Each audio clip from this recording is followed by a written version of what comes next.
Merci de l'occasion que vous me donnez de pouvoir répondre à sa question.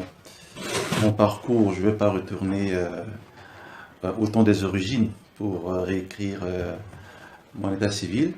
Sachez simplement que je suis de formation théologien. J'ai enseigné cette discipline pendant des années avant d'être directeur des études dans un institut jésuite de formation théologique qui est en Côte d'Ivoire, à Abidjan. Et j'ai assumé aussi les fonctions de recteur pendant 6 ans. Je suis jésuite de mon appartenance religieuse. Je suis entré chez les jésuites en 85. Et pendant donc une bonne douzaine d'années, 14, il faut les alerter, j'ai été formé. Et puis en 99, j'ai été ordonné prêtre. J'ai suivi toutes les étapes de la formation ordinaire classique qu'on trouve chez les jésuites. Et puis, à partir donc de 2006, quand j'ai fini mes études supérieures, j'ai commencé à enseigner la théologie. Voilà brièvement, si ça peut vous intéresser, une part de mon état civil. Merci mon père.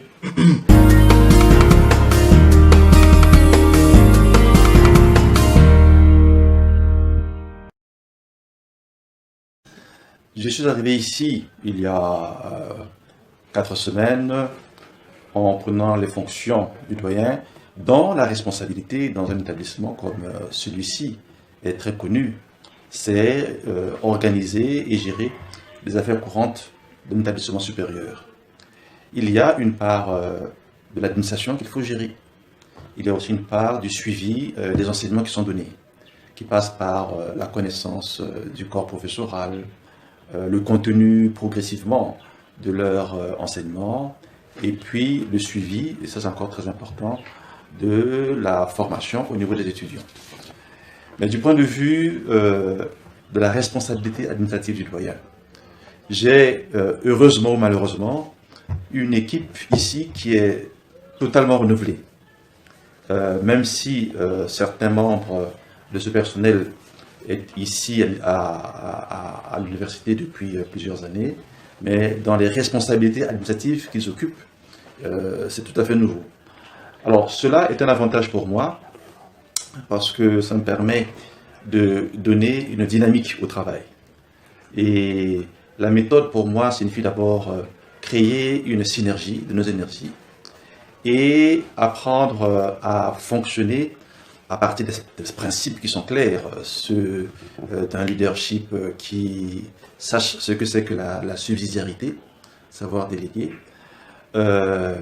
savoir évaluer aussi ce que nous faisons, et ensuite faire une projection sur le court terme, jour après jour, sur le long terme, ce que nous voudrions que notre faculté soit, pour que ce qui se fait bien puisse se faire mieux.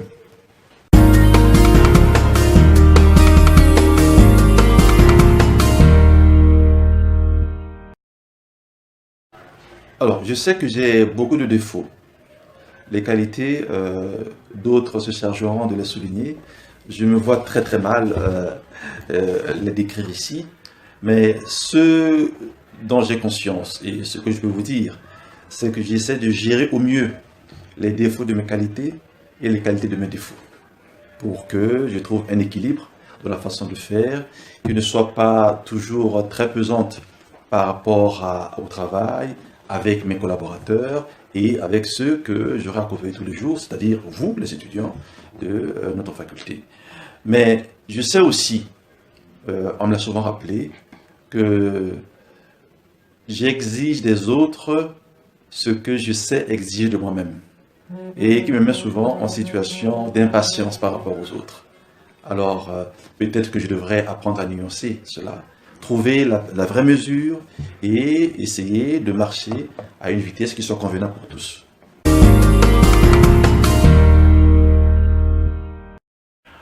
Alors, la vision, globalement, on va l'inscrire dans ce que l'université elle-même essaie de mettre en œuvre ici. Vous vous souvenez du logo de l'université qui dit « In servitio veritatis et justitia », dans le service de la vérité et de la justice, de façon générale. Maintenant, pour nous ici à la faculté, il me semble que nous avons à travailler d'arrache-pied pour garder un niveau de confiance qui corresponde à la compétitivité dont nous sommes parfois les vrais acteurs. Notre idée ici, c'est de former aussi la personne humaine.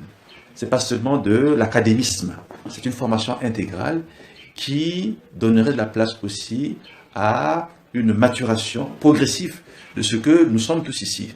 Moi, je donne un cours en première année, je peux sentir qu'il y a un travail progressif qui sera. Ceux qui viennent d'arriver ici, qui vont intégrer l'université, et dans son esprit, et dans ses objectifs, apprendront jour après jour. Mais c'est une responsabilité qui est la mienne, et je veillerai à ce que cela soit compris comme tel.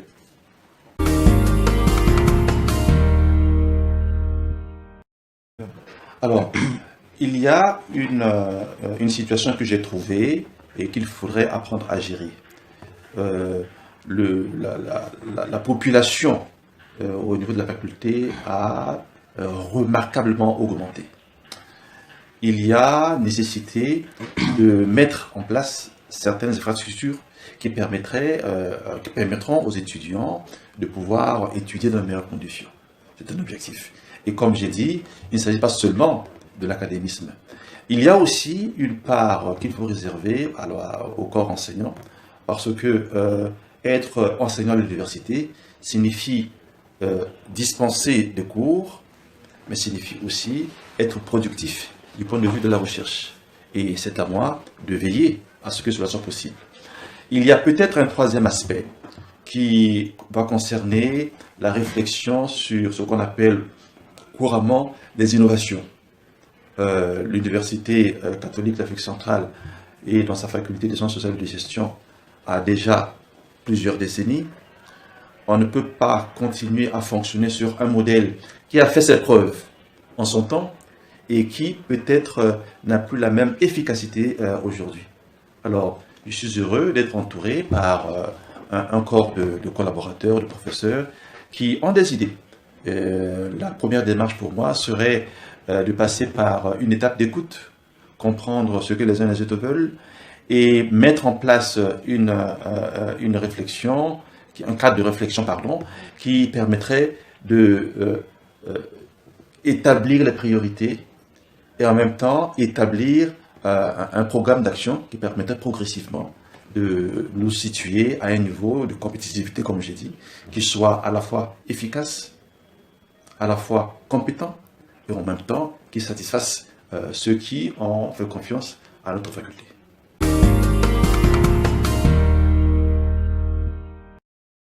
Oui, j'ai dit cela par conviction d'abord, personnelle, mais aussi par exigence à l'égard de ceux qui viennent étudier ici à la faculté des sciences sociales et de gestion. Conviction parce que nous visons l'excellence. Et l'option pour l'excellence fait qu'il y a des aspects de notre vie que nous avons décidé d'abandonner radicalement. Le moindre effort, la facilité, et peut-être même des combinaisons avec ce qui nous tirerait vers le bas. Je ne pense pas que ça puisse être une option pour nous.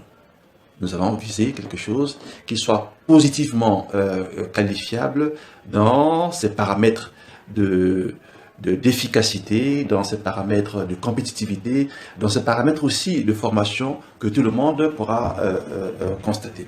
Alors, dire cela m'impose à moi d'être capable de veiller à ce que cela se réalise, être capable d'évaluer ce travail-là.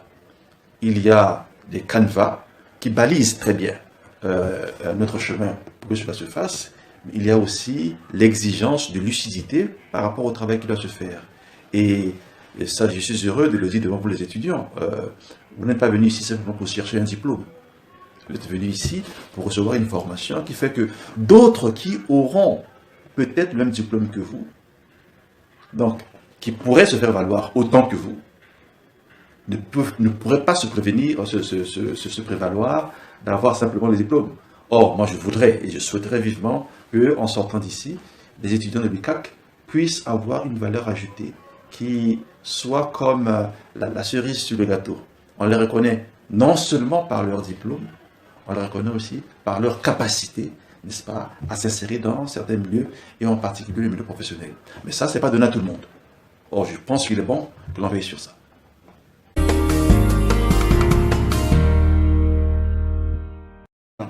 Je vous remercie d'être venu jusqu'à moi.